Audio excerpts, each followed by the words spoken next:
Welcome back to the Fit Minute Podcast, where we talk all things health, fitness, and lifestyle. I hope you enjoy the show. Welcome back to the show. I'm your host, Gabby Mazar, and on today's episode, I have Kirby Woods of Qingdao Wellness. He is an acupuncturist, and we're going to talk all about him today, how he got into acupuncture, and why he did, and all of the amazing things that acupuncture can do. It's really, really amazing. It's so cool. I love it. I swear by it. I've done it a bajillion times, and I've seen amazing, amazing results from it. So welcome to the show today, Kirby. Thank you, Gabby. Yeah. So why don't we start by tell us a little bit about yourself and how you got into the world of Chinese medicine and acupuncture? It's one of my favorite stories. I get to tell people I literally fell into it in 2009 and 2010, almost a year to the date apart. I had horseback riding injuries and injured both elbows. Short story. In 2009, it was a 7-month recovery. In 2010, I added the only thing different. I just added Chinese medicine, specifically acupuncture. And in 3 months, I was back to work and everything. So in asking a lot of questions to my practitioners, how that happened, how it came about, they both said, listen, we can do it. We can't teach it. Go to school in Phoenix if you like it for yourself. And I haven't looked back since. Yeah. What do you think happened? What was the difference between what you were doing and what changed when you did acupuncture in your healing process? We're taught that one of the biggest differences between the modern biomedical paradigm interventions and traditional medicine, specifically acupuncture, is the theory of how healing comes about. In the modern biomedical paradigm, the body is more a mechanical machine. We can adjust levers and pulleys, and push buttons, and turn things on and off, and affect health and healing. In traditional medicines, the body is much more an all-encompassing and completely encapsulated entity that acupuncture or other medicines like that just tweak those internal workings just enough to bring about an auto healing, so that the body taking care of itself. I believe, and I've seen many times, where the body's capacity to do things a little better, to be a little bit stronger, is all that it needs to be. Yeah, it's pretty, I mean, you can do acupuncture. I mean, Chinese medicine you can use for anything. I Correct. mean, even to cancer treatment, they say so there are so many different treatments. They use herbal remedies, acupuncture as well. So it's really amazing the treatments that they can do. I've done it myself for stress relief. I've done it for inflammation. I've done it for migraines, sinuses, and allergies. So all of the different things you can use it for. And what's interesting is where the points are in your body that you put the needles that they correlate with. Can you explain a little bit about that too? Because, like the point in your hand that goes to, I think it's your stomach or to your liver, or there's a point in your foot that goes to your lungs. It correlates differently, so you wouldn't think it's like, okay, touch this point in your toe, or put this needle here in the side of your leg. Explain a little about that and how that works. So the theory in Chinese medicine, there are 12 main meridians and 8 extraordinary vessels. The meridians themselves run on the surface of the body. So the lung meridian exits the internal arena, and it goes through the lungs, and actually it starts in the large intestine, comes through the lungs, comes out on the chest, comes down on the arm. This is actually the meridian as it runs. One of the theories of Chinese medicine, the meridian and the organ, they're both named the same for obvious reasons. They're connected individually. Something going on in the meridian can affect the function of the organ because of how they're tied together. So if somebody breaks their arm and they break the radius, that's on the lung meridian. Their very well something we might call shock. They start having a little bit of shortness of breath, kind of sweaty and gray. Right? We would call that shock. The Chinese kind of looked at it and said, no, that's lung qi being overexcited, kind of doing things that, in other words, practicing this. So the points in themselves have a certain function and a certain way of opening the channel to help body fluids, blood, like that, move the body, but also to affect the field, we call it qi. Sometimes that's overly simplified and translated as energy. It's never been translated that. In fact, it's us being lazy and trying to explain something very complicated in very simple terms. It's more of a field. It's more of a regulatory field. So it helps everything to move and digest and warm and hold and all these things. As we affect that internal environment, then the external environment follows along. Whereas we affect the external environment, affect the internal environment, depending on where a disharmony is come into the body. To make it even more complicated, another theory of Chinese medicine, it's called the balance method.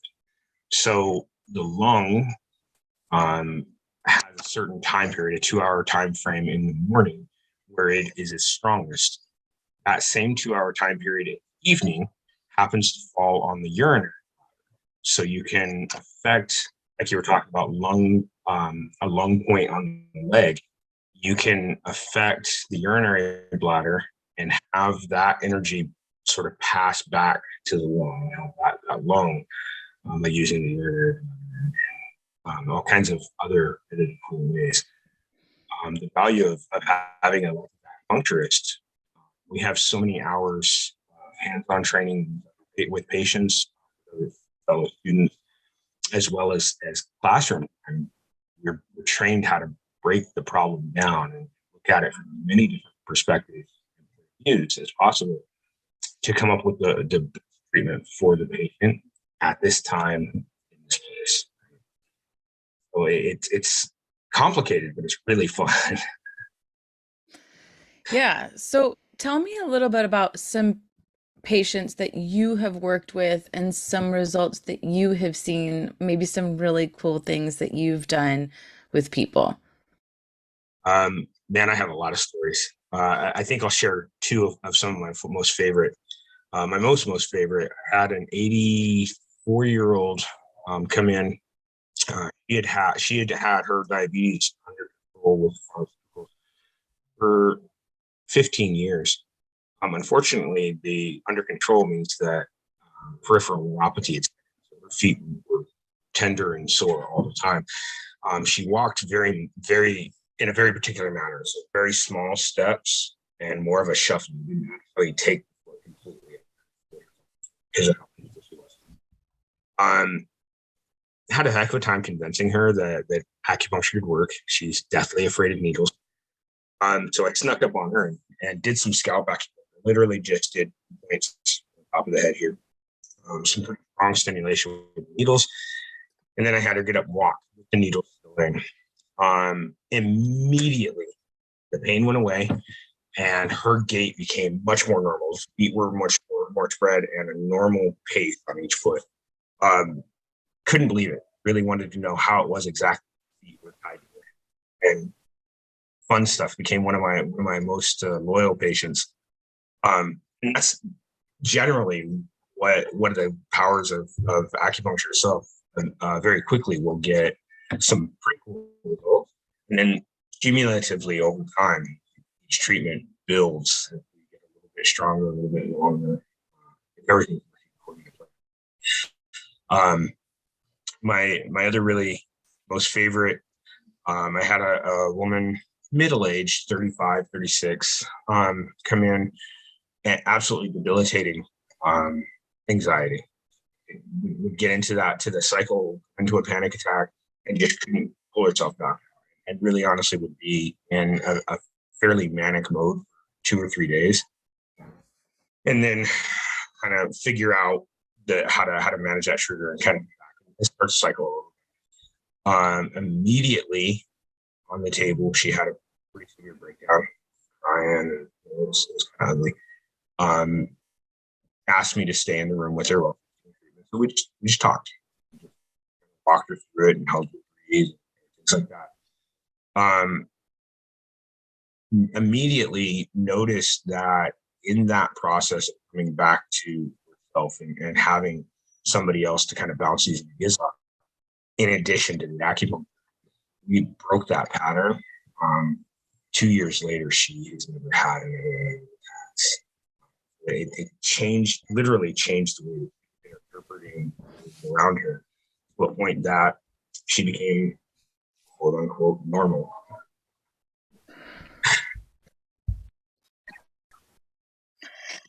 So you can definitely work with people that have anxiety, have stress. I think that's a really big one today because, especially coming out of like the COVID times and people with stress and anxiety, you can work with that. But I think people want to see like a one and done type thing, and acupuncture is definitely not a one and done. You don't, you can see results after one session, but it's something you want to maintain, right? Yeah, well, for very acute conditions, so somebody stepped off the curb funny and twisted their ankle 5 minutes ago, we can definitely very frequently take that pattern and change it completely right away. Most other things, though, unfortunately, tend to be more towards that chronic state, and that is definitely takes some time, takes work to bring that pattern back under control and readjust how things are going within the body. So generally speaking, yeah, it's cumulative, longer term type thing. It's not very frequent. It's not one and done. Yeah, I know with my migraines, I was having migraines. I've had migraines since as long as I can remember. And I was having them two, three, four times a month, and they last 3 days, at Mhm. least 3 days, every single time, no matter if I took a migraine pill or not. If I took a migraine pill, it would go away and it would come back the next day. And it was kind of slowly creeping through the night. Um, and I decided to try acupuncture, and I started going once a week, and I was doing that for about 4 months, Mhm. and then I was going every other week, and then I went down to once a month, and I stopped going, just life. But I really since then, I think it's been since maybe June, July of last year, I've had about two mild migraines. And I was having migraine. It was about 2.5 years that I was having them that frequently. Before then, I didn't get them that often, but it was often, and they're pretty bad. And I since then, they have really, really, really subsided. And I mean, I swear by it. It has really been life changing because if anybody gets migraines, they know how awful they are. It feels like your skull is being crushed, and you can't sleep, you can't eat, and I just, mine seem to be different than a lot of other people's because I can still function, where some people just can't do anything at all, can't get out of bed, can't look at light, can't. I'm okay with light and sound. It's just painful. It's just brain crushing pain no matter what I do. No matter if I'm in a cold dark room, no matter if I take a bath with an ice pad, nothing. It's just painful. So that to me was that life-changing experience for me. So can you talk a little bit more about Chinese medicine and like the herbal remedies?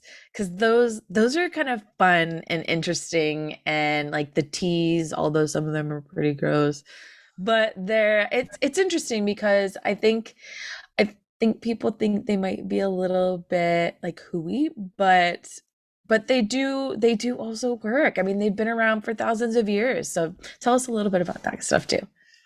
Um, I really have a huge passion for the herbs. Um, First of all, even pharmaceuticals come from plant substances, right? My favorite pharmaceutical, uh, something that comes in a little white pill with a big B stamped on it. It's called Bear or aspirin. That is actually the inner bark of a very specific type of elm tree, that grows predominantly in South America. So you can take this naturally occurring substance, you can extract from it, in this particular case, salicylic acid. You can concentrate that salicylic acid, you stamp it into a little pill, put a brand name on it, and you can patent that, and you can make a good amount of money from something that's going to help people feel better. The difference between herbal medicine and pharmaceutical, though, is really concentration. When we're working with the herbal medicines, we're working with the whole root, the whole leaf, the whole twig, the whole branch, whatever it happens to be, the bark, whatever. Um, we're going to, as much as we can, encourage those secondary metabolites that are stored in that tissue to come into water to make it deep. We're going to do that with pressure. We're going to do that with boil the water with the herbs in there, and have a little bit of an exchange, chemistry 101. We're not just pulling that one constituent like in pharmaceuticals. We're not just looking for hydrochloric acid. We're not just looking for we're pulling all of that broad spectrum secondary metabolite, and that's what we're ingesting. In that particular way, we are able to have fewer side effects, and to have a medicine that's really very easy for us to ingest, to break down, and get into our system where it can do the work we're looking for. So you're right. The medicines, not the most pleasant. They don't generally smell very good. They don't generally taste very good. If they're done in the traditional methods, they take some time to come together with it.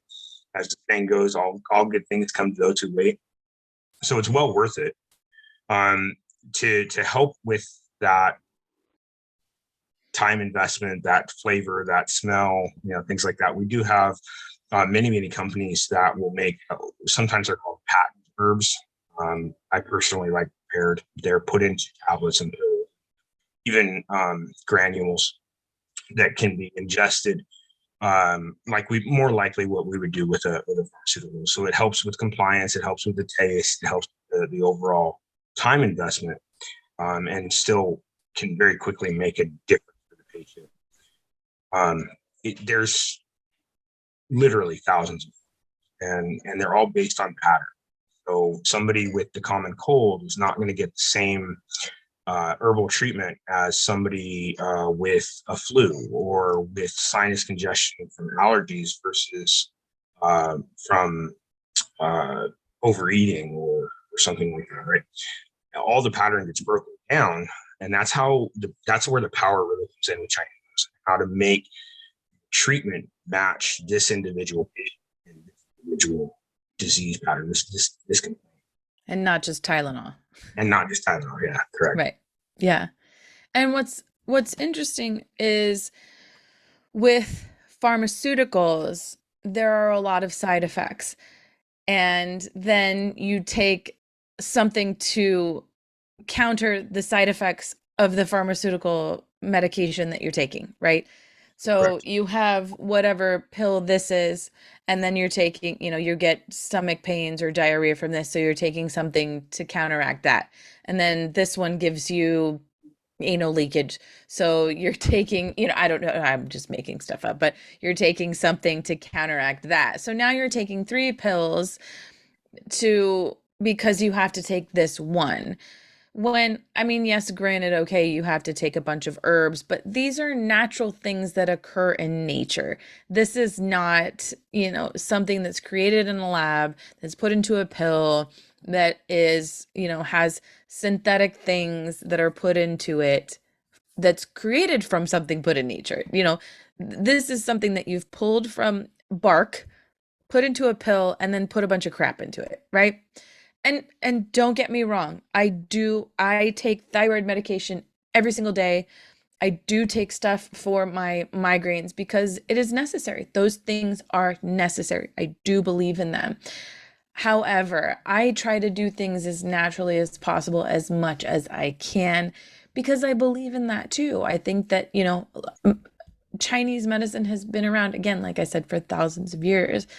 And obviously, it has worked for a lot of things. So, if it ain't broke, don't fix it. Well, and another thing that I think that people kind of get confused about when you're looking at a pharmaceutical, you're really looking at one constituent, one thing. When you're looking at herbal medicine, you might have 4, 6, 10 herbal constituents in that formulation. And the idea is really we're going to have something hot and we're going to have something cold. Is why we want to chase the cold out of the meridian and get rid of that common cold. We don't want it to be so cold that like the stomach can no longer. So we want to have something a little bit warm to help balance that out.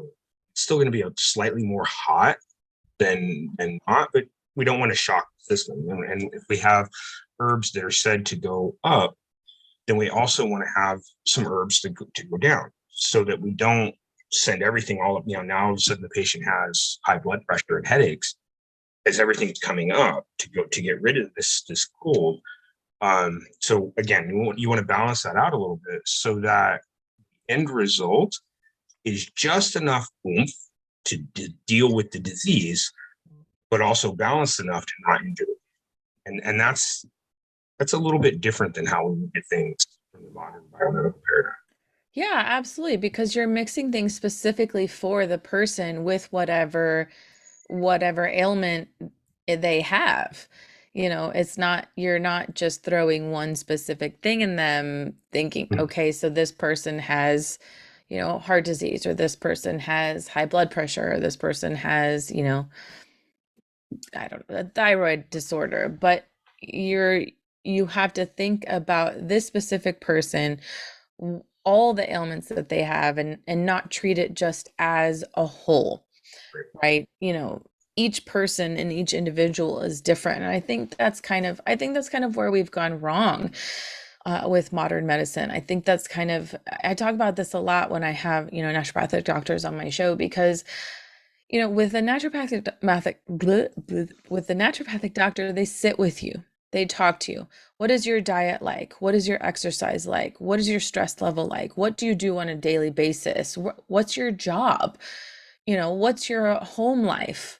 Do you have kids? Do you have a partner? Do you have, you know, I don't know, do you walk to work? Do you drive to work? Do you drive an hour to work? So they ask you all of these things because all of these little things matter in how your day goes and in how your lifestyle is and in how your health is. And it's the same when you talk about this. It's exactly the same when you're trying to align all your meridians, when you're trying to get the health internally and externally to match. And with Chinese medicine, that's basically what you're trying to do, is say this is how the body is supposed to be, and we're trying to get that all to be aligned. Right.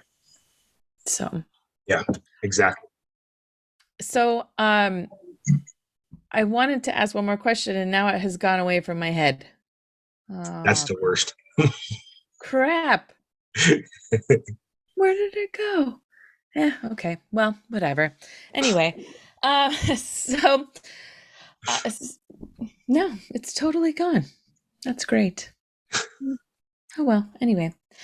So you love acupuncture and you love Chinese medicine. Is there anything you want to tell us that you would love to leave with our listeners, or that you think is really important for people to know or know about acupuncture? Maybe that, people are afraid of needles and are afraid to try. Anything you think they should know? I get asked that quite frequently, actually. There's generally, when people meet me for the first time, there's 3 questions. Number one, how is it that Kirby comes from Robert? And I get to explain to them it doesn't. I lost an argument between my parents. So my name is Robert David, but I go by Kirby. Long story, interesting with that. Second one is they want to know, does acupuncture hurt? Um, and that's a tough question. In the modern world, we really honestly have almost like a dichotomy. Thing is pleasant, thing is unpleasant. It hurts, it's fun, whatever. And in ancient worlds, life was much more on a continuum, right? So there's going to be some sensation. There's going to be some interesting things going on, um, and we want to talk about that. We want to make sure that you understand why it is that I'm doing what I'm doing, and what might come up. How it is that there is no dumb. It's a partner. I'm going to work hard to help you. And then finally, when there's lots of resistance, they will say, "Okay, needles, not my thing." The picture that I seem to get the most ooh and ah with, if one thinks about the thinnest hypodermic needle that they've ever seen, usually for blood, 30 of my tools can fit in the end of that hypodermic needle. So we're dealing with something that's completely different, that has a very different use. I'm not injecting anything into the skin. I'm not taking anything out. I'm simply just adjusting what's going on within the body. So generally, that's where I get people, what? And some cool things. So those are things that I like to share. Well, that's pretty interesting. That's really small. Yeah. My sister's deathly afraid of needles. She will probably hate me for telling the story, but she'll never listen to this. So she uh actually went into like not like a seizure, but had like a episode and like her eyes rolled back into her head one time from getting like getting an IV and like it was I think it's funny, but it's because she's my sister. It's funny, not funny, but like deathly afraid of needles. I've had to hold her hand a couple times, but she's been open and interested in trying acupuncture for migraines. And I think it would help her to know that the needle is that small for sure. I had a interesting story. I had a patient, same kind of thing. He had to do for insurance. He had to do some blood work. So the traveling nurse, comes to his house and he sits down on his couch and she rolls out on her little tray everything she needed. He took one look and went, ugh. He comes back and he's like, "Okay, it's all done, right?" She's like, "No, I haven't even started. I haven't even touched it." That's the level of anxiety he has with needles. He came in to see me. Um, I gave him a full on treatment, and at the very last minute or so, he started to kind of break out in a little bit of that. Pulled the needles out. He never passed out. Never had any problem whatsoever. In fact, kind of walked out like he was 10 feet tall, because he actually had some needles in and didn't pass out. I was kind of proud of himself. So it's really really cool to see those kind of conversations and treatment unfold, and the patient get what they need and not necessarily have an issue. It's fun Yeah. stuff. I mean, and they're small too. It's not, I mean, they're what, like, I use 1 inch needle. yeah, So it's the actual needle itself, 1 inch long. I don't use all of that no, skin. yeah, Um, I can, on certain points in certain ways or whatever. There are therapeutic benefits of that, but generally speaking, it's very small. It's used. I just need to get a little bit of a oomph. yeah. And as far as hurt or pain, I would say for the most part, for the most part, it's a little like a oh, oh, Yep. it felt like you feel it, you don't feel much, like you just feel something, right? Like something poked you, obviously. There are some points or some areas that are more sensitive, like the hands are a little more sensitive, or there are some points on the feet that are a little more sensitive. And then there are some times, like when you adjust the needle, that you feel a little bit of a zing.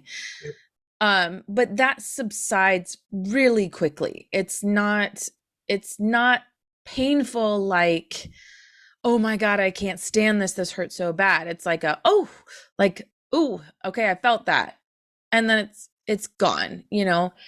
And I have had some people explain to me when they have had an acupuncture session, um, like after leaving or during their session, that they cry or that they have had feelings of extreme relief or just like a weight lifted. I myself don't experience that, but I do feel just different, especially if you do like the needling, if there's like a tight muscle or like a muscle spasm or pain or tightness in a certain spot. Um, Definitely felt like if I have a point where, you push and it's like, do you feel pain here? Yeah, okay, that hurts. Okay, and you put a needle there and then you take the needle out when the session's over. Do you feel pain here anymore? No, pain is gone. I mean, and I have explained, when I did it with the person I did it with, I was like, she's a magician.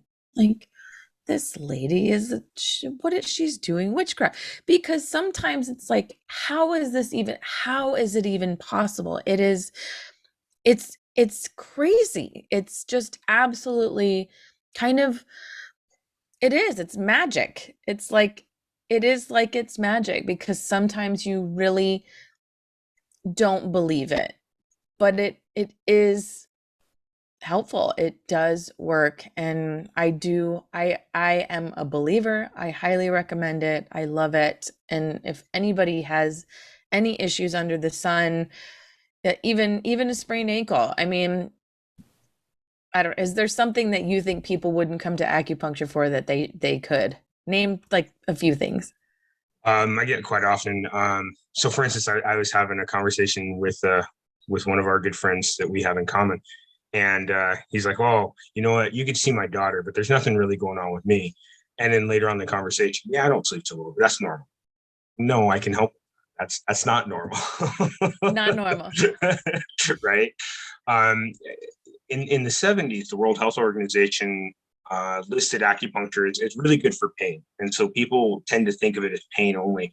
But really, truly, I mean, somebody suffering from test anxiety, somebody with skin stuff, whether it be psoriasis or even just allergies, allergic dermatitis.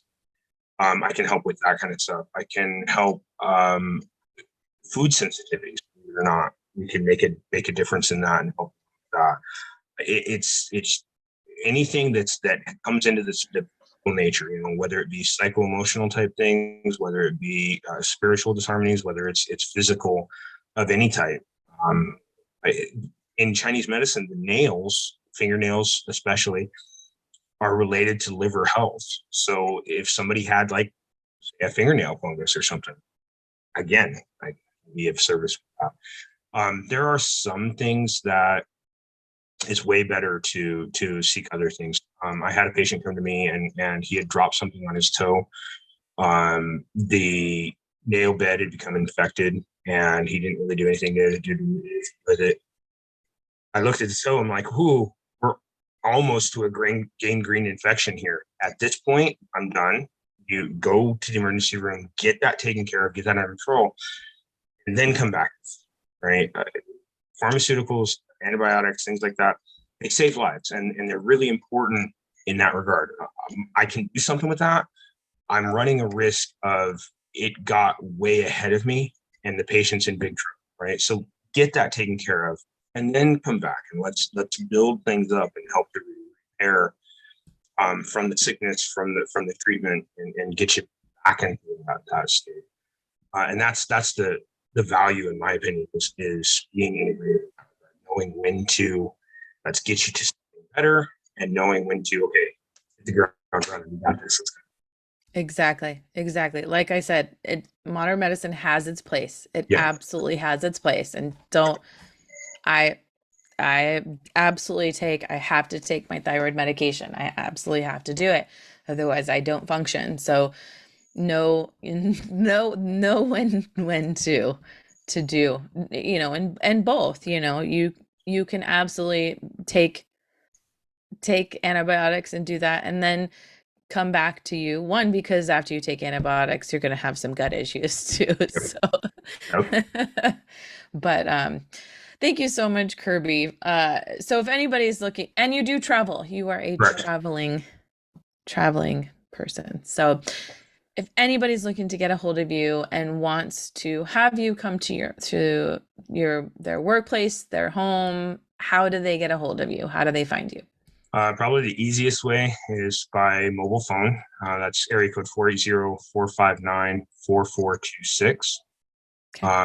Text or phone call on that one. That's probably the easiest way. My website, qingdaowellness.com.